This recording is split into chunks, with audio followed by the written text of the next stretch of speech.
In this video, you'll learn how to add a partner to Meta Business Suite in just a few minutes so you can collaborate with agencies, teams, or clients without sharing personal credentials. First, open your browser and go to business.facebook.com. Sign in to your Meta Business Suite account, then click on the gear icon in the bottom left corner to open your business settings dashboard. Next, in the left sidebar, click on Partners under the Users section.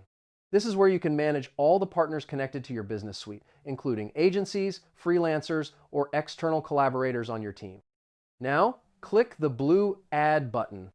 You'll see two options: share assets with a partner using their business ID, or request access to a partner's assets if you're working as their agency or contractor. After that, choose the option that fits your situation. Enter the partner's business ID, which they can find in their own business settings, then select the assets and permissions you want to share with them. Once you've selected the assets and roles, click Save. The partner will receive a notification and can accept the partnership instantly.